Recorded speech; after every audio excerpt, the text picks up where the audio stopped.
Lianne Sanderson, hello.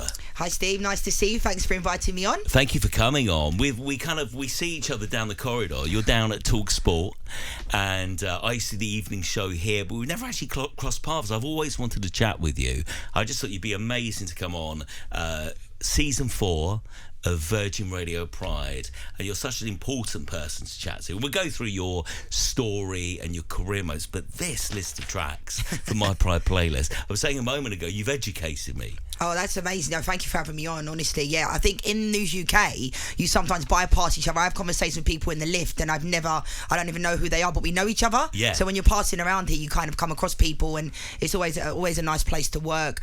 I love music. So when you invited me on, I was like, absolutely. I cannot sing to save my life. I love a karaoke, right, but I love music. You know, I went to the Justin Timberlake concert on my own in Seattle the other week when I was working, and, you know, I love all music, any types of music. My playlist is just all over the place in a good way. And loads of people come on and they say it's so difficult to narrow any playlist down to 10 tracks because it depends on, I suppose, how you feel at the time.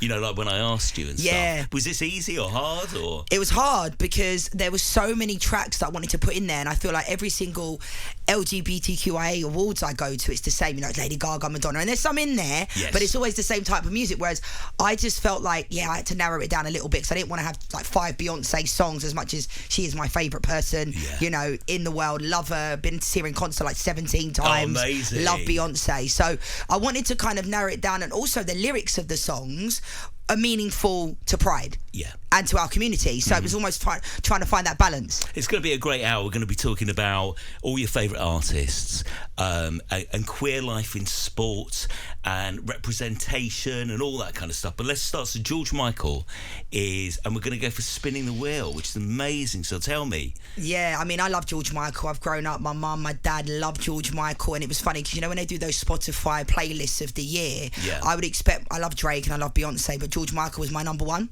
And I think, you know, Spinning the Wheel is not the most famous song, but when I watched the documentary, the most recent one, because I know there's a lot about George Michael, I watched it on my flight back a few months ago, and it was one of the main tracks in the background of the documentary. And then it was showing the music video and what was behind it, and it was almost like him reinventing himself, you know, going through that process of coming out and those types of things. And I just love George Michael. I mean, I could have done the whole playlist on George Michael, and I'm a massive fan of his, and what a legend he is. Yeah. Natural singer, you know some singers now, you know, I grew up in a generation where my mum and dad educated me on music, whereas I think some kids now, you know, you play a song and they're like, who is that? And it's like, it's Michael Jackson. How do you not know that? So like Luther Vandross, grew up listening, like Lionel Richie, you know, all those types of old school singers like my mum and dad love. You mentioned your parents and, you know, getting you into music, listening to music. What kind of music did you listen to as a kid? Oh, do you know what? My first concert, and this is ironic, was Culture Club, Really? Belinda Carlisle and Bananarama.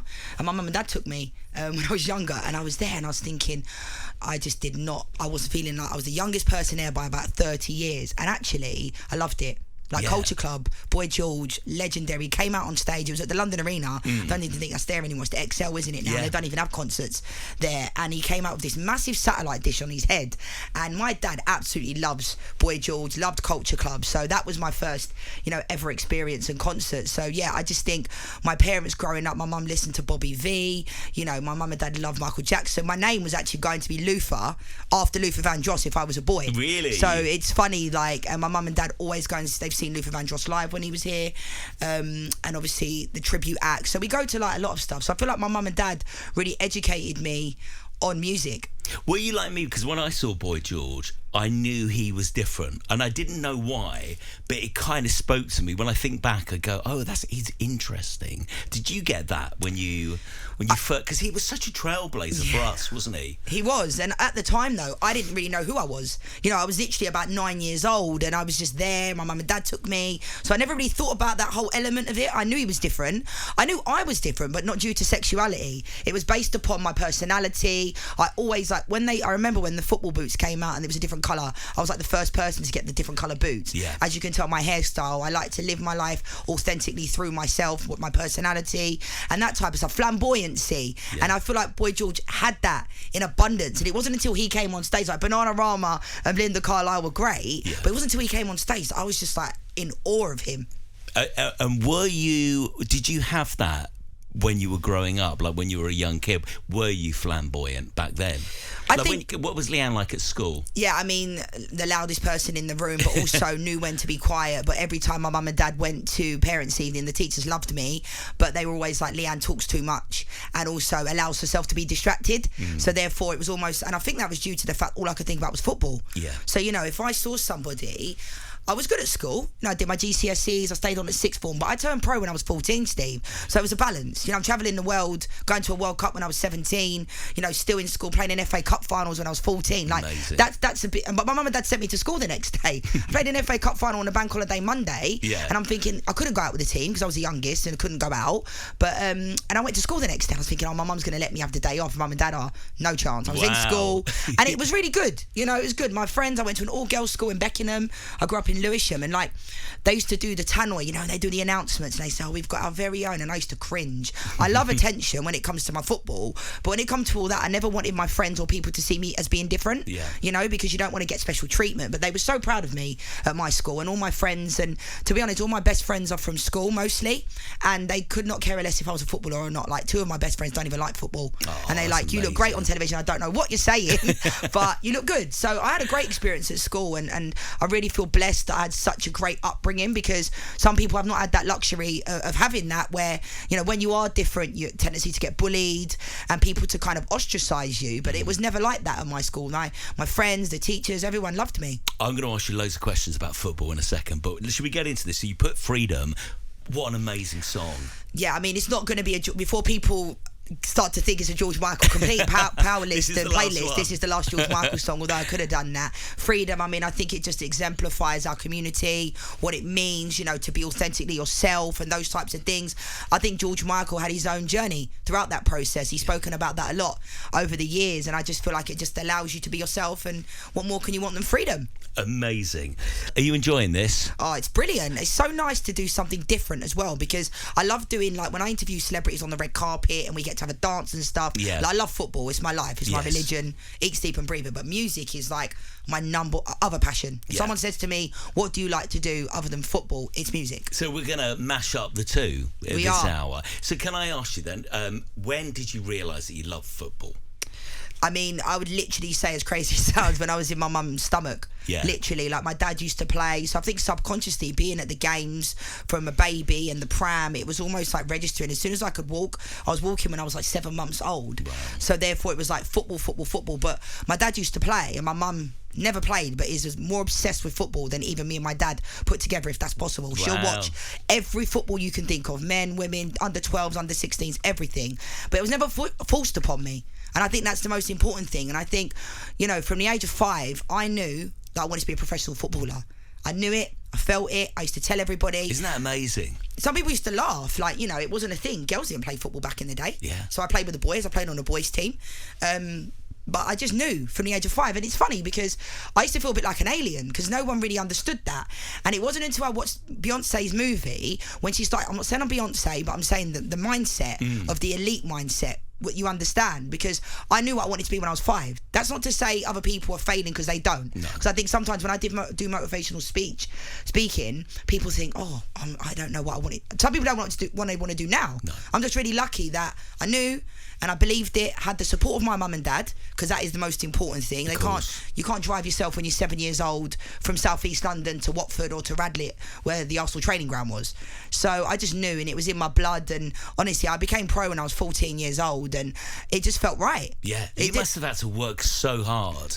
But you know, so you had that, you know, almost against you, or maybe it was for you, the fact that there weren't that many girls playing football, but also in the background, as you were growing up, you must have started to realise, you know, like I did, I'm different as well. So there must have been a lot going on. Yeah, there was. And I also feel like my story is a little bit different, Steve, to a lot of people, because, and I found it quite hard navigating our community at the beginning, because I grew up and I had boyfriends. You know, it wasn't a moment where, and some people I think are too quick to put people into boxes. Yeah. I'm gay, I know I'm gay. But I think as I've got older, I found myself a little bit more. I was with my boyfriend, I loved my boyfriend. That's not to say that was something, I've always been supported by my family. Yeah. So I could have been whoever I wanted to be. When back on pictures, I'm like, wow, you little lesbian. Do you know what I mean? Because I look back on myself and I'm like, I just felt like in that moment, like my mum used to put me in dresses, and there was a moment where I liked being in a dress, and then all of a sudden I was like, I don't want to wear that anymore, you know, the frilly socks and all that.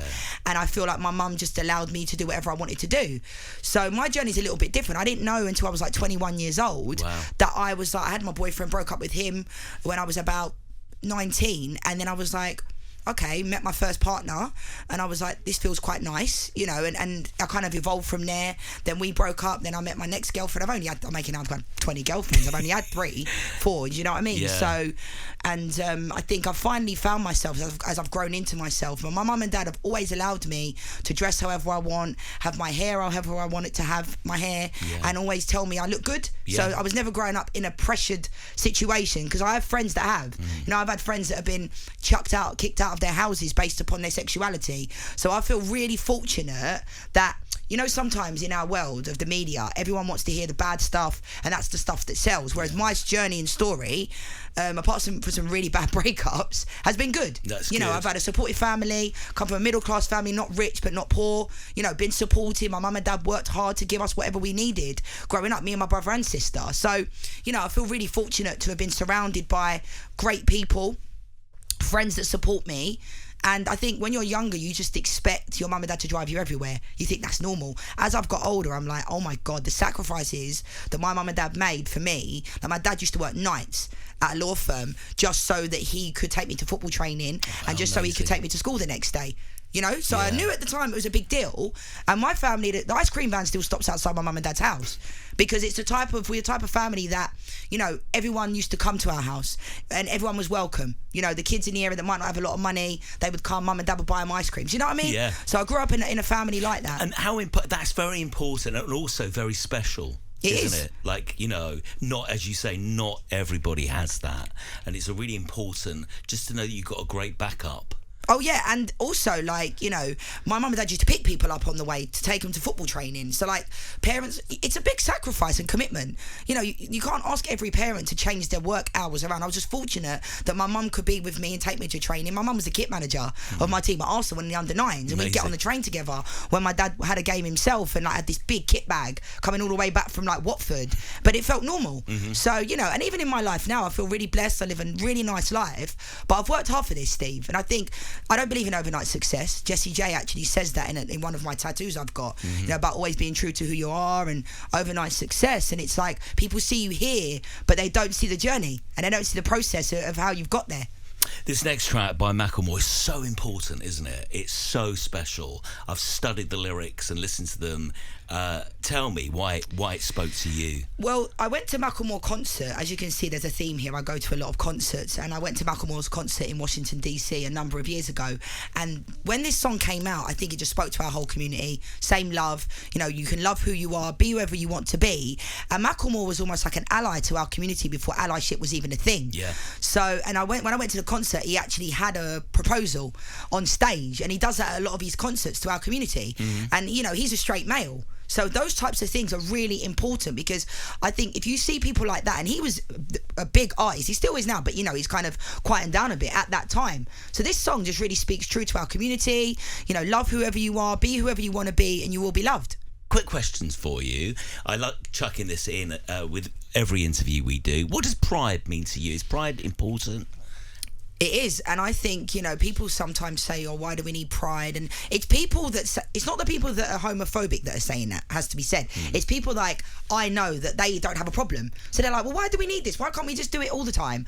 And I'm like, yes, that's great, but we do need it, because there are people in our community, especially the trans community right now, that are coming under threat. They don't feel that they can be whoever they want to be, because they're being judged and they're being, you know, everything's being held against them. We can go there and be celebrated. Hence the fact, you know, to me, there's still not enough gay bars in London, you know, especially lesbian bars. A lot of them have closed down. Candy Bar. Yeah. It just isn't a thing. Heaven is still the place to be. Yeah. But, you know, there's not enough. Don't you have like one bespoke lesbian bar, isn't there, on Old Compton Street, that I went to, and I felt really naughty going, but I was like a friend of some girls, and they were like, Steve, come in. Oh, She Bar, maybe? Yeah, it's like, but I just thought, and they were like, this is our only place. Yeah. You know, and that's criminal, isn't it? It is, and I'm not really sure why. Apparently someone said to me lesbians don't go out. I'm like, they do.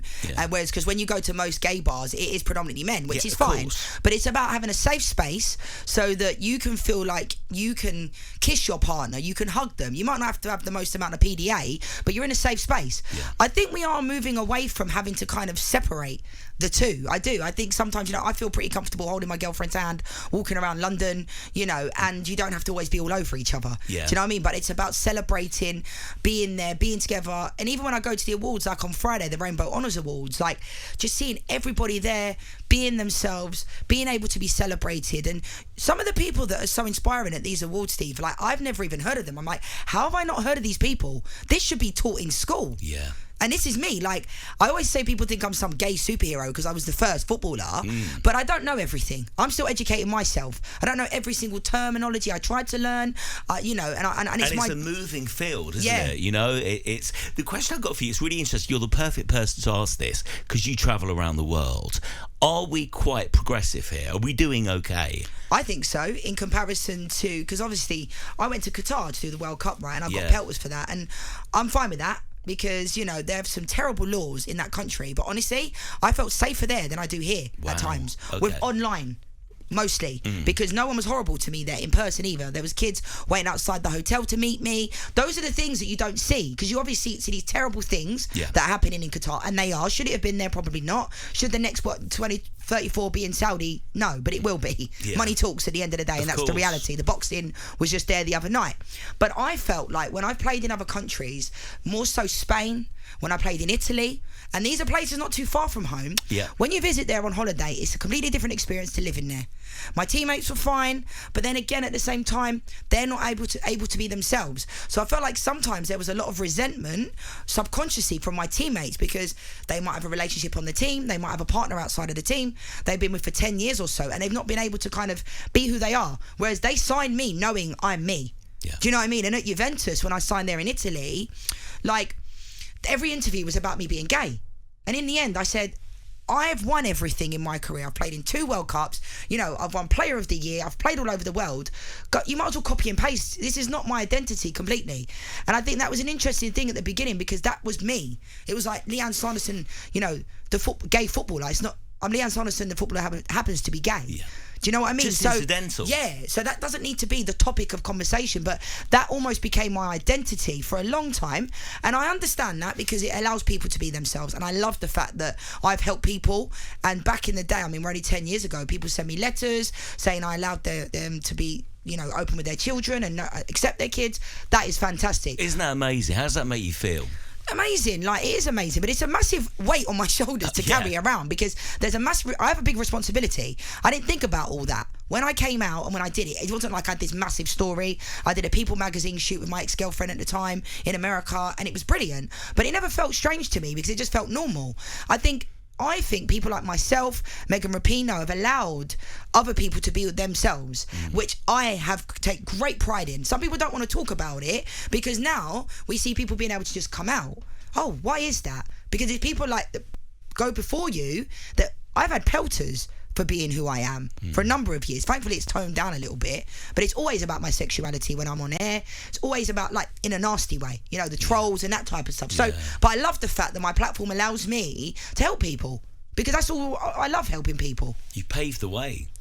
You know, you have, and that's great. I mean, thank you. And lots of people will be listening to this going, thank you. No, honestly, it's a real honour to be able to be in that position, to be able to help people. Should we play a banger? I love this track. So this reminds me of Prides that I've been to. I remember being at Manchester Pride and this song come on, and I think I went deaf with the scream and the piano. Why have you picked this? Yeah, I mean, I just think everything you say about the song just now, Steve, it just exemplifies why I chose it. You know, every time you're out somewhere, because we always hear the same songs over and over again. I think, you know, Born This Way, Lady Gaga, those types of things, and Madonna, legendary songs. But I think for this one, it just always makes you want to get off your feet. It's a nice upbeat song. I love Kelly Rowland, big Destiny Destiny's Child fan, and David Guetta, you know, what a legend he is as well, DJ. So that makes sense to me to choose this one. We're going to swerve into some disco now. I love this. Come on. I wasn't expecting you to ask for this. Bee Gees. Yeah. Yeah, I mean, I'm a massive Bee Gees fan, and it's funny because I think a lot of people either choose the Bee Gees or the Beatles, or they'll choose NSYNC or Backstreet Boys. Yeah. My choice was the Bee Gees.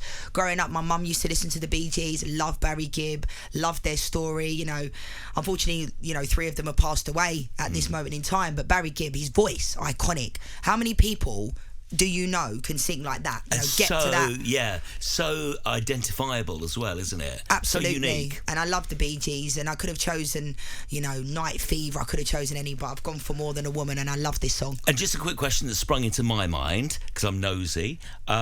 What does Lianne go clubbing now? Do you ever go? Do you like clubbing?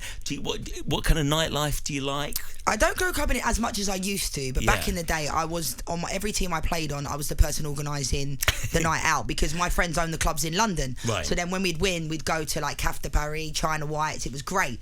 Now I think I don't even feel old. I'm only 36, but I love to go for a meal now. I'm more of a wine drinker, but I can go all night. Literally, Really? like I'm that person. My fiance always says to me, "We need to go now," and I'm like, "But why? We don't need to," and it's late. Do you know what I mean? And my brother-in-law's the same. Me and him are very similar because we can stay, like, not even drinking. I love music, as you can tell. Yeah. If there's a good vibe and the music's good, I'm there. And I don't need to have a second invitation to be on the dance floor. So people always think I'm hammered, but I'm not. If I get up on the karaoke, I'm that one that hogs the karaoke. Can't sing to save my life, but I love music. So the vibe, any type of music at a club, I will stay out all night based upon that. Have you always had to be really controlled and well behaved because you're a sports person, and you know, I can only imagine you have a very rigid, strict routine. You had. Yeah, you know. and it's true because back in the day, like when you play, that's all you know. You know, you go on holiday, you don't really drink. You're looking, literally, you subconsciously, it's crazy. I was talking to one of my old teammates the other day about it. You go on holiday and you're looking for a hill so you can do hill sprints. You don't tell anyone. You're just walking in, you're in a taxi, you're thinking, I could go for a run here, or I'm going to go for a run on the sand, or I'm going to do a beach run. Like, so now it feels quite nice to just go on holiday and have a cocktail and not have to think. I still go to the gym, I still work out. Yeah. Nowhere near as much as I did as a player because you cannot. I've tried to do the same thing. I've tried to burn the same calories. You just can't. But I do love a night out, and I love being on a team. When you win on a team, it is the best feeling when you go out on a night out and you just enjoy each other. Is it completely euphoric? And you're like on top of the world, and it's just hard to explain really because it's like a drug, you know, an adrenaline drug where you just kind of like you just have that feeling, you know. And I didn't really drink after games. That's what's funny. I just wanted a can of Coke, you know. I know it's not good for you, but like everyone else would be like, I can't wait to have a beer and stuff. Whereas I was like, give me a Coke, give me some good music. And always, it's really weird. When we played in big games, I always used to be, they pick you for drug testing, you know, at random, and I always used to be picked in a cup final. So, and like it takes you a little while, you know, you're there for hours, and all my teammates be celebrating, and sometimes I'd have to meet them out. So, but yeah, I love that feeling of being on a team, that winning feeling. You can't beat it. I do miss that. That's one of the only things I miss about playing. I don't miss the training. I don't miss the everyday sacrifices you make, but I do miss being on a team and winning a game and you go out and celebrate. It's the best feeling. And as we get into this Bee Gees song, as this song starts, where does it take your mind? I mean, it takes me back to when I was younger, listening to it when my mum was playing it on the radio. You know, when you had those like kind of like noise, like because you had to tune the radios back in the day. Yeah. So I used to wake up hearing my mum playing these types of songs, and I just loved them since I was younger. Brilliant. Big question for you now. I love Chuck doing this. Don't I chuck in these questions at you? Where are we at now? Can we talk about sport and stuff? Because the thing I have to ask you about is the fact that, and especially within football, there are hardly any guys that have come out. And why do you think that is? Well, I think partly due to the fact that it wasn't a protected environment. It still isn't. You know, I think you saw Robbie Rogers 10 years ago or so when he was in America and he was at Leeds. He felt like he had to retire to then come out, and then he came out of retirement briefly because he needed to see what the reception was going to be like, and it was good. So then he felt scared. Thomas Hitzelsberger. Now we've got, you know, Jake Daniels, Josh Cavello. But I think like it used to really kill me when people used to say this, like, I don't want to come out because I'll lose endorsements, right? Yeah. Now, my philosophy is that if the companies don't want me, you don't deserve to have me. So you either have all of me or you have none of me. So if you don't want to sponsor me based upon me being gay, then you don't deserve me. So those types of conversations even took place in the women's game back in the day. Always there's this stereotype in the women's game that everyone's gay, and in the men's game, nobody's gay. That both are not true. Why is that? Because it's what we've been taught from a young age on television, and the messaging that's out there. You know, builders can't be gay. Construction workers, yes, they can. But we've been taught that when you're a builder and you have a big construction and you're on a building site, you can't be gay. Thankfully, people are now realising that's not true. You know, people had this box of like, you see a gay man, there's a flamboyant man, they have to be gay, and they're definitely gay. And then you see a woman that might, you know, present herself in a masculine way, but also might not be gay. That just might be how they are. So I think it's how we've been taught in movies, on television, everywhere, that this is what a gay person looks like. Whereas now, I mean, my partner doesn't look like a stereotypical gay person. But what does that even mean? Do you know what I mean? Yeah. Like, but it's how people, even the other day, our friend came over, he's a builder, and the guy said to him that was doing some work at our house, "Oh, is that your husband that's come home?" Now that's fine. It wasn't, she wasn't offended. Yeah. But whereas me, they don't ask me where my husband is. Do you know what I mean? So it's how you're taught subconsciously from a young age. And I think we are in a good place. But the thing that also I don't like is when, you know, I'm that person that gets asked to do all the stuff when it comes to the gay community, and I love it. But they always ask me to do stuff like, oh, you know, who's gay in the men's game, and then they'll put them on the front page of newspapers in like a witness protection situation. We know who you are. Like, imagine if that is you. Yeah. I believe on teams, people know. I believe their teammates know. But it's down to that person to, you know, come out when they want to. Of course. So, and it's not nice having to, when you go out for the weekend and you have to lie about, I've had friends that have had to do it, lie about what they've done at the weekend because they're not able to be who they are. Yeah. And I don't hold it against the men because they have to deal with a lot of more pressure. The eyes are on them. You don't want those there's still fans now that say awful songs about Chelsea fans. I was going to say, last time I went to see a football game, I was really quite shocked at what I heard on the terrace, you know, with the songs and stuff.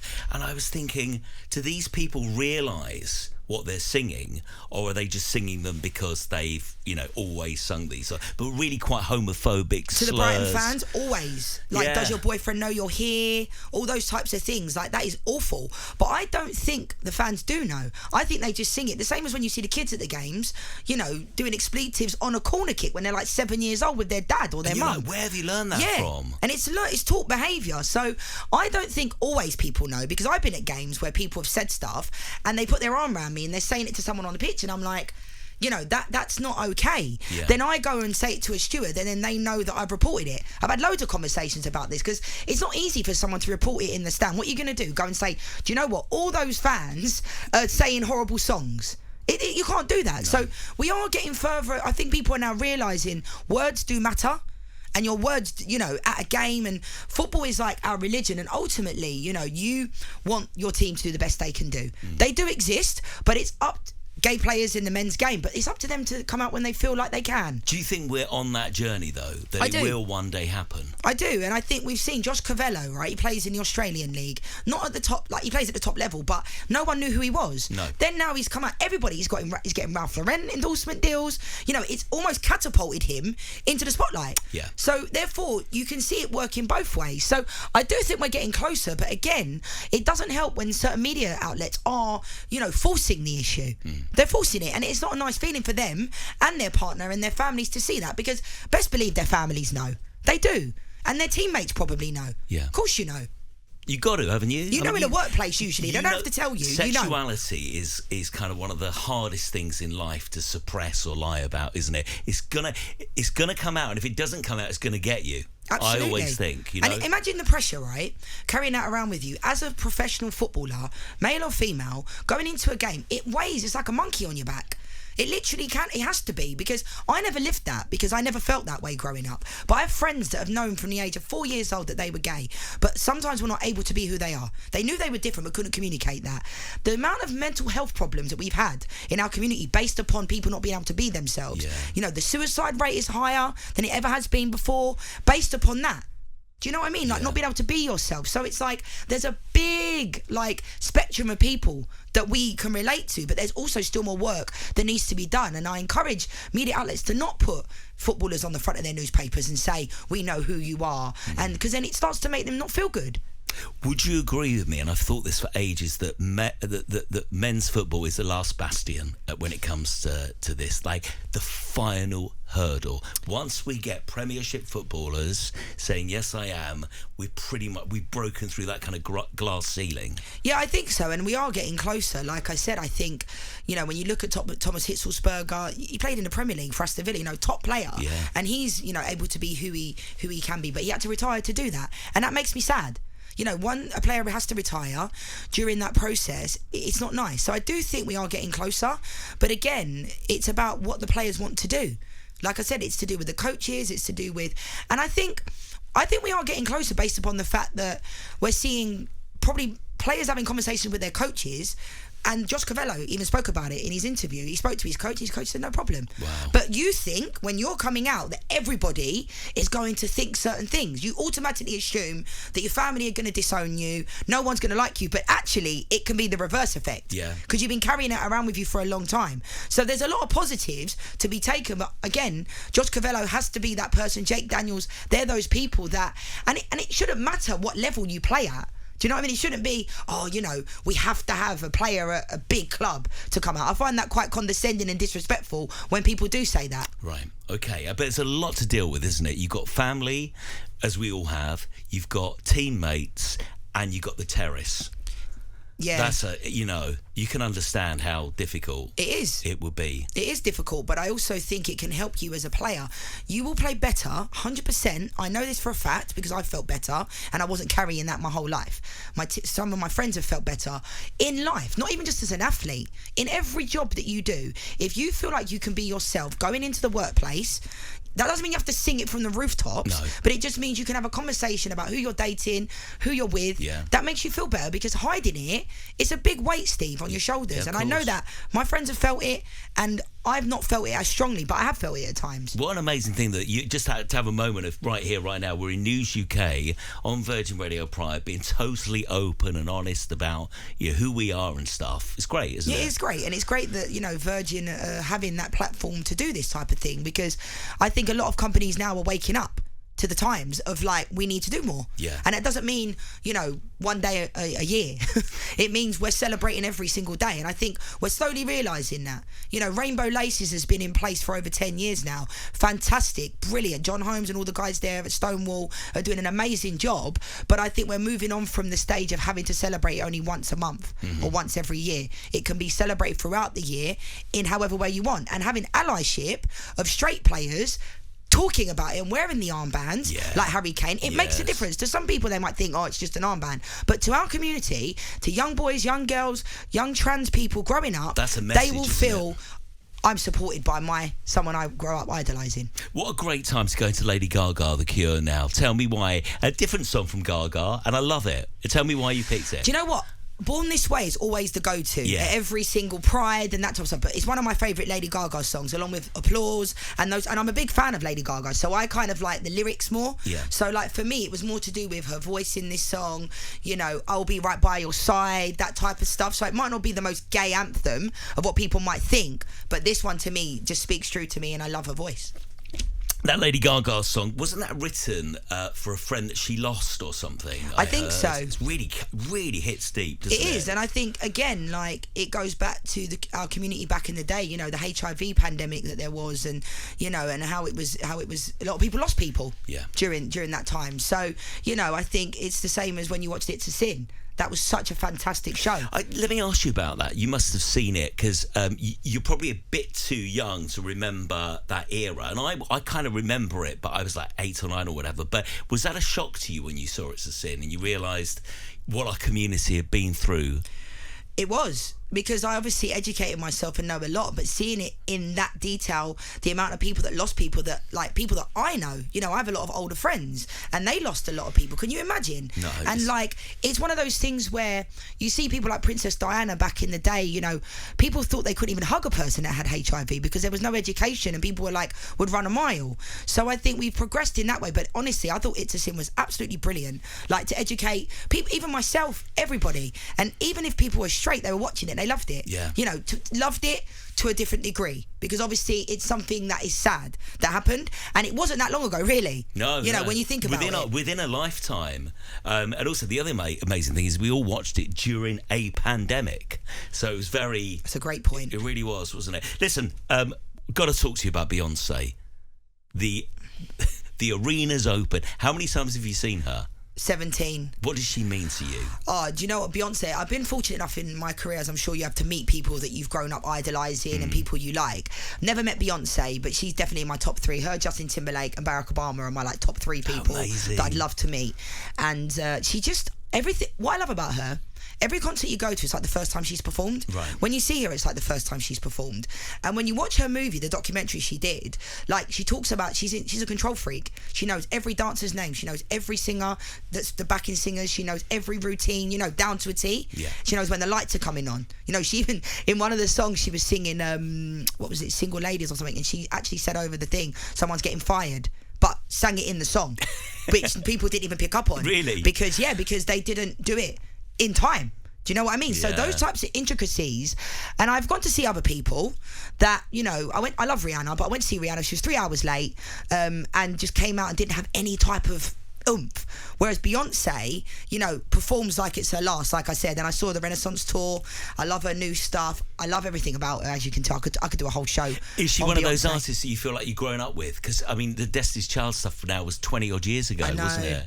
I went to their last ever tour as well, the Destiny Fulfilled tour, and they're brilliant. I mean, there's always going to be a lead singer in a band. Look at NSYNC with Justin Timberlake. Yeah. It doesn't mean the rest of them are not good, but there's always that person. I feel like Beyonce just had that star quality, but Kelly and Michelle are brilliant as well. I mean, absolutely amazing. But Beyonce just always had that little bit of difference, didn't she? And I just love her, as you can tell. We're going to play Cozy as you introduce this, and why do you want it? I chose Cozy because it might not seem like the most gay anthem, but, you know, comfortable within my skin, comfortable with who I am is in the song. And when I went to the concert at the Tottenham Hotspur Stadium, everybody was up. It kind of there was a lot of songs. It was a 3-hour concert, more or less. But this one, I felt like our community, you could see, was like feeling it. So that's why I chose this one, Cozy, because of that concert.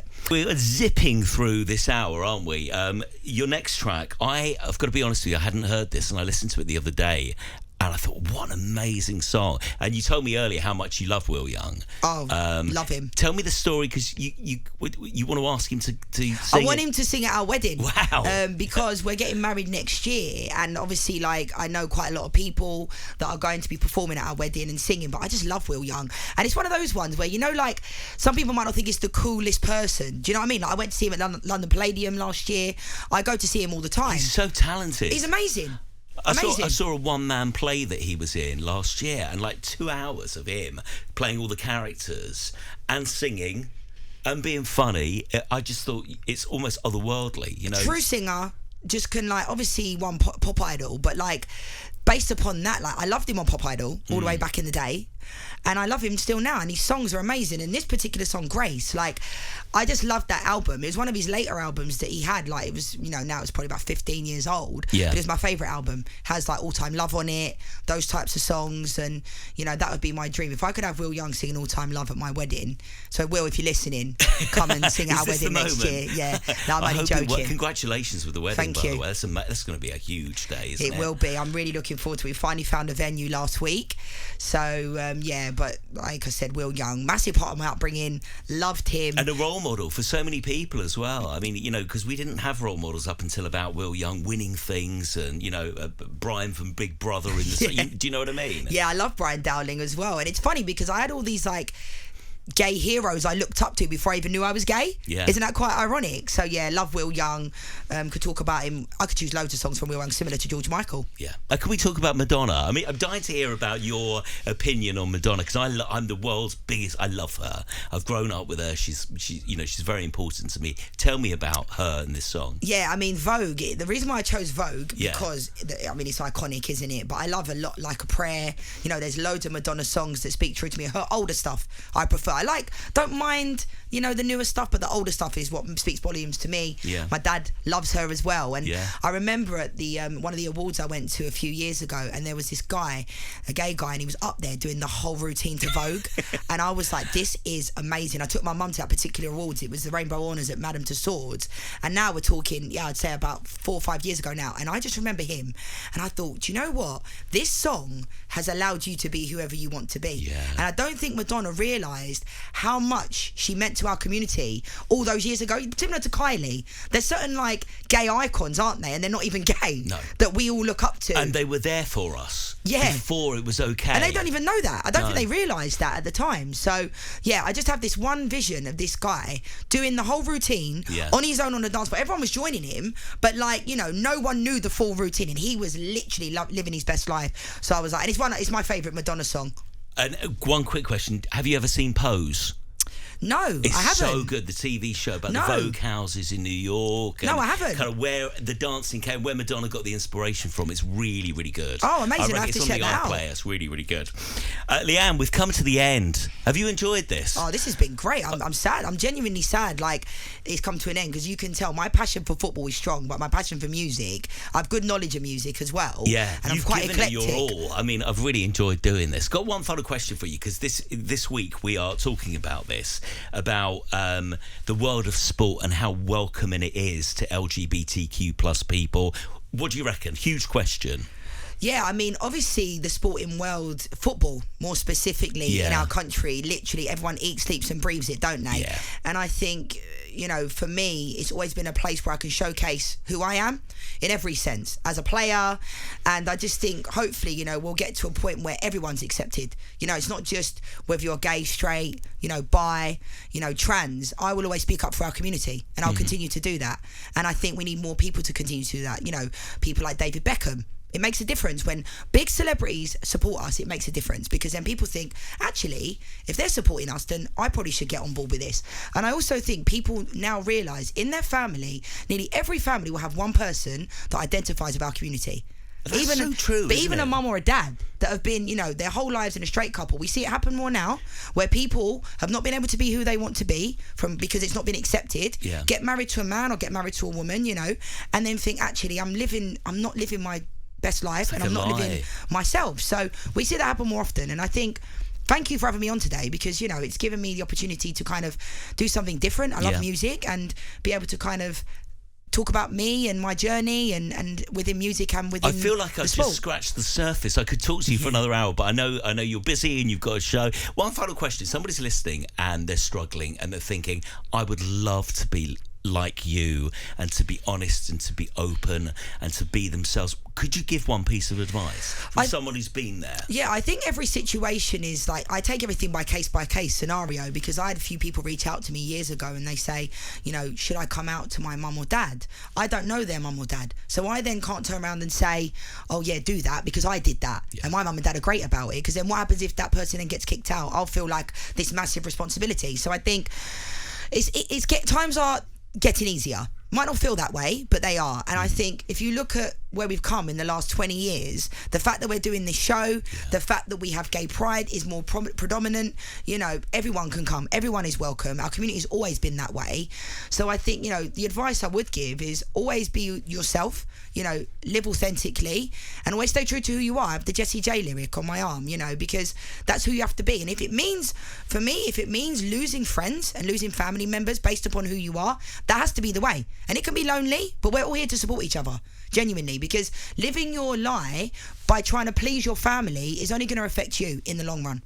Lianne, it's been amazing to properly meet you. Thank you so much for doing Thanks, this. Steve. Tell me why you want Harry Styles, and please introduce this. Harry Styles, again, saw him at Coachella. I think you're seeing a theme here. I Yes. see all my favourite people, but I find a way wherever I am in the world. Harry Styles, love him. Love the fact that he has the feather boas, you know, the way he just kind of... He's a trailblazer, Yeah. isn't he? And, you know, he's just flamboyant. He's himself. People are at his shows holding up a sign, you know, about being gay and our community. So I love this song. It's one of the ones on the album that people might not know, Satellite. And most people would think, why would you not choose it as it was, or those types of things. But I like him. I love him so much. I know all of his songs. So here it is, Harry Styles, Satellite. Leanne Sanderson, thank you so much. You're a legend. Thank you. Thank you so much for having me. Virgin Radio.